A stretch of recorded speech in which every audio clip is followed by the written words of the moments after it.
और पाकिस्तानी मईशत के लिए बड़ी खबर आ गई है। मुआशी दर्जाबंदी के इदारे फिच ने 7 माह बाद पाकिस्तान की रेटिंग ट्रिपल सी से बढ़ाकर CCC+ कर दी।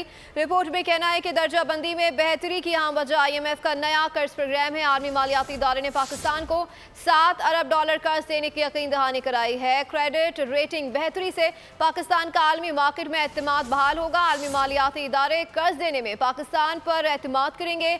आलमी मार्केट बॉन्ड्स का इजरा बेहतर हो सकेगा।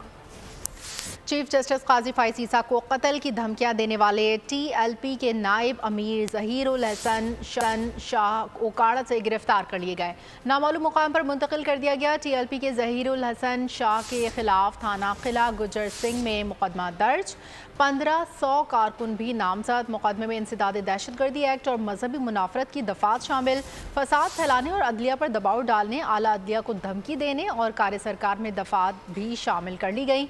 FIR के मुताबिक TLP नायब अमीर पीर ज़हीरुल हसन ने आला अदलिया के खिलाफ नफरत फैलाई। जस्टिस काजी फाइज ईसा का सर लाने वाले को 1 करोड़ रुपए देने का ऐलान किया था। सब्सक्राइब करें और बेल दबाएं ताकि कोई खबर रह न जाए।